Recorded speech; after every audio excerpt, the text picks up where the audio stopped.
7,000 plus विकल्या जाणारी आमची सोयाबीन 4,000 रुपयांवर कशी आली? 12,000 रुपये प्रति क्विंटलपेक्षा जास्त दर असणारा आमचा कापूस 7,000 रुपयांवर कसा आला? तर आमच्या तुरीला यावर्षी 16,000 रुपये क्विंटलपेक्षा जास्त दर मिळू शकला असता, परंतु तो कोणामुळे मिळाला नाही? या सर्व गोष्टीचं उत्तर जर शोधायला गेलं तर ते उत्तर आहे सरकार. आणि हे सरकार जर असंच करत राहिलं तर शेतकरी मेल्याशिवाय राहणार नाही. नमस्कार, मी ज्ञानेश्वर खरात पाटील. अॅग्रोवनची काही आकडेवारी तुमच्या समोर ठेवतो. आताचे जे सुरू असलेले 2 वर्ष आहेत, या 2 वर्षामध्ये शुल्क मुक्त तेलाच्या, सोयाबीन तेलाच्या आणि सूर्यफूल तेलाच्या 40 लाख टन इतक्या आयातीला परवानगी दिलेली आहे. शुल्क मुक्त म्हणजे काय की परदेशातून इकडं माल जर आणायचा असेल तर त्याला कुठल्याही प्रकारचं कर लागणार नाही. म्हणजे इथं साठा वाढवायचा, एकीकडे कृषी प्रधान देश, एकीकडे आत्मनिर्भर होण्याच्या घोषणा आणि दुसरीकडे परदेशातून सगळ्या गोष्टी आयात करायच्या आणि इथला शेतकरी मारायचा. का? इथल्या शेतकऱ्यांमध्ये तुमचा जीडीपी कोरोनामध्ये प्लस ठेवण्याची अवकात आहे. इथल्या शेतकऱ्यांमध्ये हा देश चालवण्याची अवकात आहे आणि इथल्या शेतकऱ्यांमध्ये तुमचं फुकट पोट भरण्याची सुद्धा अवकात आहे. पण असं असताना तुम्ही शेतकऱ्यालाच का ओरबडताय, का लुटताय? उत्पादन खर्च भरून निघत नाही, अशी सोयाबीनची परिस्थिती आहे. आपल्याला माहितीये, ज्या वेळेस सोयाबीनला 7,000 प्लस भाव होता त्यावेळेस याच केंद्र सरकारनं 12 लाख टन जीएम सोयाबीन आयात केली, परंतु तीच जीएम सोयाबीन इथल्या भारतातल्या शेतकऱ्याला हे लावू देत नाहीत. परंतु गत वर्षी सोयाबीनचे दर 5,000 4,500 पर्यंत आले, तेव्हा मात्र या सरकारनं सोयाबीनची रेट पडले म्हणून शेतकऱ्यांसाठी काही सोयाबीन किंवा काही सोयाबीन निर्यात केली नाही. म्हणून हे सरकार शेतकरी विरोधी आहे या ठिकाणी स्पष्ट होतंय. आणि म्हणूनच सरकारच्या धोरणामुळे 7,000 वर असलेली सोयाबीन 6,500 वर आली, कालांतरानं 6,000 वर आली, आता 4500 वर आलेली आहे. आणि सरकारचा हमीभाव 4400 आहे. ज्या वेळेस सरकारचा हमीभाव 4400 असतो त्यावेळेस तुमचं सोयाबीन 3500 रुपयापासून खरेदी करायला सुरुवात होती. ही वस्तुस्थिती आहे. आमदनी अट्टनीन खर्चा रुपये आमचा झालेला आहे. आम्ही काहीच बोलायला तयार नाही आहोत. त्यानंतरचं आहे कापसाचं. कापसामध्ये सुद्धा यांनी काय केलं? सेबीमध्ये अनिश्चितता घडून आणली, अनियमितता घडून आणली, त्यामुळे वायदे होऊ शकले नाही, म्हणजेच तेव्हा भाव पाडले गेले. त्यानंतर ऑस्ट्रेलिया सारख्या देशातून यांनी 3 लाख गाठी आयातीची घोषणा केली. आयात आयात आयात अशा पद्धतीची वावड्या उठल्या आणि त्या वावड्या उठून ते प्रेशर क्रिएट करून व्यापाऱ्यांनी शेतकऱ्यांचा कापूस हा कमी दरामध्ये त्या ठिकाणी विकत घेतला आणि तो 12-13 हजार रुपयावरचा कापूस, 14,000 रुपये असलेला कापूस आज 7,000 रुपयांवर आलेला आहे. आणि त्या कापसाचा उत्पादन खर्च आहे 10,000 रुपये प्रति क्विंटल आणि कापूस जातोय 7,000 रुपये, म्हणजे उत्पादन खर्च सुद्धा भरून निघत नाही. मग तुमचा शेताचा वापर झालाय, तुमचा वापर झालाय आणि उलट तुम्हाला 3,000 रुपये खिशातून टाकावे लागले. ही परिस्थिती आहे कृषी प्रधान देशाची. 2021 मध्ये मूग आणि उडीद आयातीचे पंचवार्षिक धोरण आखले. म्हणजे एकच वर्ष नाही तर 5 वर्ष परदेशातल्या शेतकऱ्यांना आम्ही पोचणार.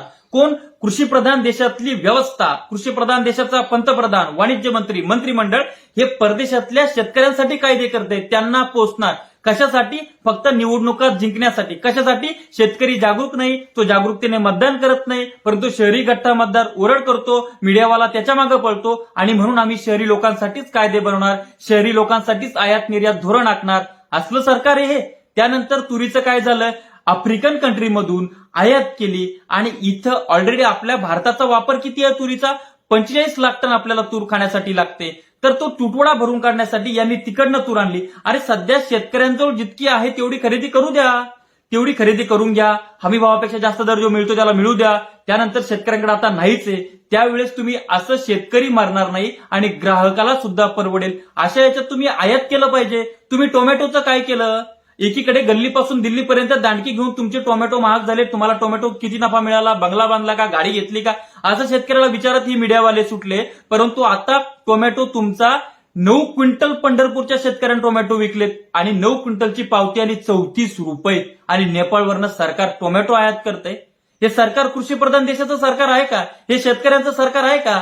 गव्हाचं तसंच केलं. गव्हाची निर्यात बंदी लादलेली आहे, सक्तीची निर्यात बंदी. का? सरकार आम्हाला भाव देऊ शकत नाही तर सरकारनं आमच्यामध्ये हस्तक्षेप करू नये, आयात निर्यातीमध्ये सरकारनं तोंड घालू नये. घातलं तरी शेतकऱ्याला परवडेल, त्याला भाव मिळेल अशा पद्धतीचे सरकारचे धोरण असले पाहिजेत. परंतु हे सरकारचे धोरण शेतकऱ्याच्या कायम विरोधात आहेत. टोमॅटो सुद्धा आयात केला, कांदा निर्यातीवर 40% शुल्क लादलं आणि गहू निर्यातीवर बंदी आहे. म्हणजे ज्या ठिकाणी आमचा गहू 2,200-300 रुपये जात होता, जर तुम्ही निर्यात केली असती तर गव्हाचे रेट शेतकऱ्याला 3,000-3,300 मिळू शकले असते. परंतु हे फक्त सरकारच्या धोरणामुळे होतंय. आणि सरकार मस्तवाल का झालंय? सरकार शेतकऱ्याला गृहीत का धरतंय? तर चळवळी राहिल्या नाहीत, ज्या आहेत त्या सरकारच्या दावणीला बांधलेल्या आहेत.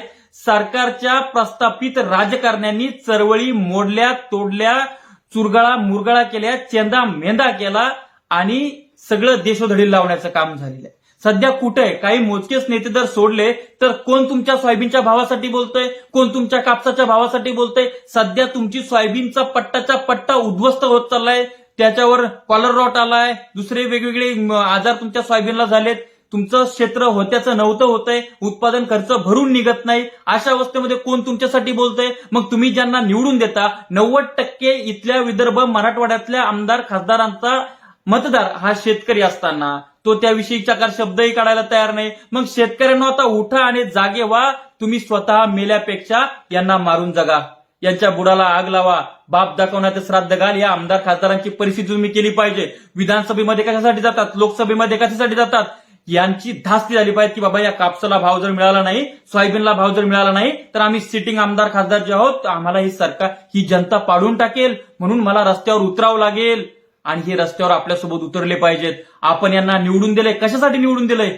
फक्त स्वतःची घरं भरण्यासाठी? एकीकडे हे सगळे आमदार खासदार लोक, हे मंत्री लोक स्वतःच्या पुढच्या 70 पिढ्या कशा जगतील आणि त्या कशा मोठ्या होतील, उभ्या होतील यासाठी प्रयत्न करतायत. आणि तुम्ही मरत चाललाय. कसल्या भंपगिरीमध्ये तुम्ही जगताय? तुमच्याकडे आमदार खासदार आला तर त्याला सेलिब्रिटी म्हणून वागवताय, त्याच्यासोबत फोटो काढताय, फोटो काढून तो तुम्ही तुमच्या सोशल मीडियावर अपलोड करताय आणि तुमचा सामाजिक स्टेटस तुम्ही जपताय. अरे पण दुसरीकडे खाली घालायला चड्डी नाही ना आपल्याला, अशी परिस्थिती आहे ना आपली. आज सोयाबीनचं काय? सोयाबीनचं म्हणजे मी जेव्हा लहान होतो त्यावेळेस ताडपत्री किती रुपयाला मिळायची? 400-500 रुपयाला. आता तीच ताडपत्री किती रुपयाला झाली आहे? 3,000-3,500 रुपये. मग त्या तुलनेमध्ये सोयाबीनचे रेट वाढले का? त्या तुलनेमध्ये कापसाचे रेट वाढले का? तुम्ही काहीच बोलायला तयार नाहीयेत. या सगळ्या गोष्टीवर मतदान झालं पाहिजे. सरकारचं लक्ष शेतकऱ्याकडे वेधलं पाहिजे. ज्या माणसानं हा शेतकरी उभा केला, युद्ध शेतकरी म्हणून बनवला, ते शरद जोशी साहेब म्हणायचे सरकारच्या समस्या सुलझाय. सरकारी एक समस्या आहे सध्या शेतकऱ्यांच्या मध्ये, सरकारच समस्या झालेली आहे. कारण की सरकार फालतू आमच्या मनामध्ये आयात निर्यात धोरणामध्ये ढवळाढवळ करतंय आणि तो पियुष गोयल वाणिज्य मंत्री तो तर फक्त मुखवट आहे, असली चेहरा तो मोदी सरकार आहे. आणि दुसरं म्हणजे शरद जोशी साहेब म्हणायचे सरकारचं धोरण आणि शेतकऱ्याचं मरण. ते आज आम्हाला प्रामुख्यानं रोज आम्ही जगताना भोगताना या ठिकाणी बघत आहोत. या व्हिडिओ बघून काहीतरी वाटलं असेल तर थोडा इतर शेतकऱ्यांपर्यंत व्हिडिओ जाऊ द्या. आणि दुसरं म्हणजे जागृत व्हा. कोणी नसलं म्हणून काय झालं, आपण सर्वांनी एकत्र येऊन ही चळवळ चालवली पाहिजे. आणि चळवळी जिवंत असल्या पाहिजेत आणि त्या जिवंत असलेल्या चळवळी सरकारच्या दावणीला बांधल्या गेल्या पाहिजे नाही. शोकांतिका या कृषीप्रधान देशाची की या कृषीप्रधान देशामध्ये सरकारवर वचक ठेवण्यासाठी शेतकऱ्यांची सशक्त दबावगट असलेली चळवळ संघटना नाही. व्हिडिओ कसा वाटलाय कमेंट्स करून व्यक्त व्हा, इतर शेतकऱ्यांना पाठवा आणि जेणेकरून आता सगळेजण हुशार व्हा, या गोष्टीवर मतदान करायला शिका. अशाच नवनवीन व्हिडिओसाठी आपलं चॅनल सबस्क्राईब करा, साईडला असलेलं बेल आयकॉन दाबा. व्हिडिओ फेसबुकच्या पेजला बघत असाल तर त्या ठिकाणी आपलं पेज फॉलो करा, इंस्टाग्रामला सुद्धा फॉलो करा. तुर्तास थांबतो, आपली रजा घेतो. आपला ज्ञानेश्वर खरात पाटील.